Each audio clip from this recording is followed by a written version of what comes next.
Hello, আসসালামু আলাইকুম। আপনারা সবাই কেমন আছেন? আল্লাহর অশেষ রহমতে ভালো আছেন।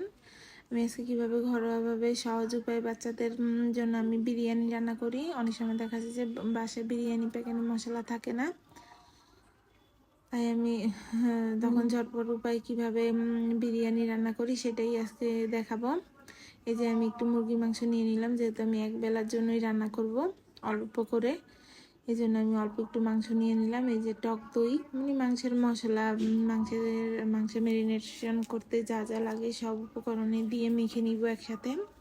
যে মরিচের গুঁড়া দিয়ে দিলাম, এখন ধনিয়া জিরার গুঁড়া দিয়ে দিব, একটু টমেটো সস, সয়া সস সব উপাদানে মিশিয়ে নিব। আসলে নারীরা একজন নারী যখন মা হয় তখন আসলে বাচ্চাদের জন্য মারা সবই করতে পারে।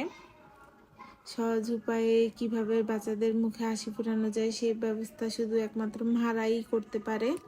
এটা হয়তো মায়েদের বলেন, নারীদের বলেন একটা বিশেষ গুণ।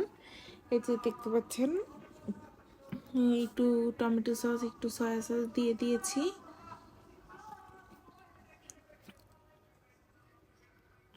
এখন লবণ দিয়ে দিব, লবণ দিয়ে পরিমাণ মতো লবণ দিয়ে দিলাম। এই যে সব উপাদান দেওয়া হয়ে গেছে। এখন আমি আসল উপাদান যেটা দিয়ে আজকে বিরিয়ানিটা রান্না করব, এই যে ম্যাজিক মশলা যে প্যাকেটের 5 টাকা দামের পাওয়া যায়, এটা দিয়ে আমি মূলত রান্না করব।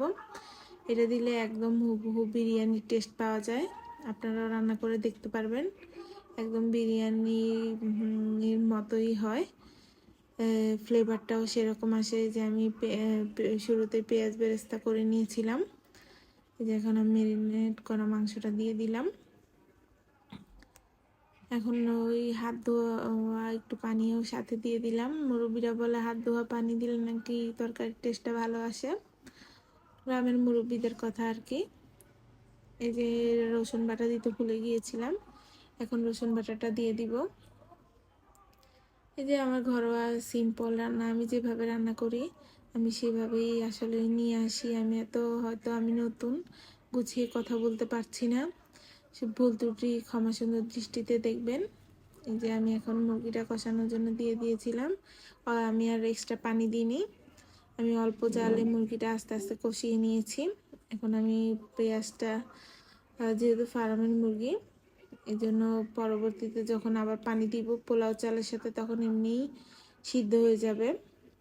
এই যে আমি পোলাও চালটা এখন একটু ভালোভাবে ভেজে নিব। পোলাও চালটা যত সুন্দরভাবে ভাজা হবে, পোলাওটা বিরিয়ানিটা খুবই ঝরঝরে হবে, সুন্দর হবে। এতে দেখতে পাচ্ছেন কত কিছু সময় ধরে ভাজার পরে কালারটা কি সুন্দর চলে এসেছে। এখানে কেউ দেখলে বুঝবেই না যে আমি বিরিয়ানির মশলা ছাড়াই আসলে একটা ম্যাজিক বিরিয়ানি রান্না করছি।